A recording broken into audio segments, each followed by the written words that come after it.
acaso. Si una sale celosa, la otra te da un abrazo. El hombre debe tener dos mujeres por si acaso. Si una sale celosa, la otra te da un abrazo.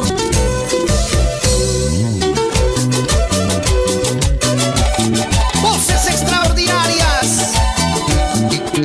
ahora en los corazones. Alegría, estilo y sentimiento. Son los chéveres de Cajamarca, Juan y Marino Chávez.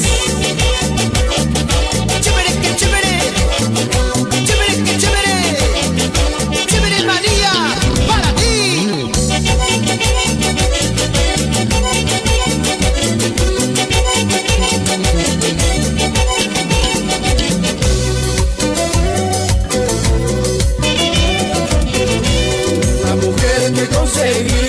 La mujer que conseguí, celosita me salió, celosita me salió.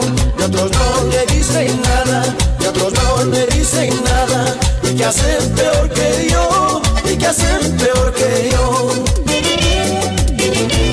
Lo que siento es no tener, lo que siento es no tener otro amor por mi pobreza, otro amor por mi pobreza. ¿Quién me ha de consolar? ¿Quién me ha de consolar? Los momentos de tristeza, los momentos de tristeza.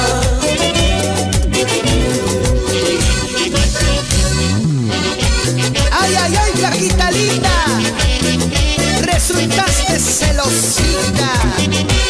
Por celosa me vas a perder, porque un consuelo por ahí voy a encontrar, para no quedarme en la soledad. Cuando yo llego de viaje, cuando yo llego de viaje, comida no quiere hacer, comida no quiere hacer. Por eso estoy obligado, por eso estoy obligado a buscar otra mujer, a buscar otra mujer. Con una mujer celosa, con una mujer celosa, ya no se puede vivir, ya no se puede vivir. Porque son unos tormentos, porque son unos tormentos que duran hasta morir, que duran hasta morir. El hombre debe tener dos mujeres por si acaso. Si una sale celosa, la otra te da un abrazo. El hombre debe tener dos mujeres por si acaso.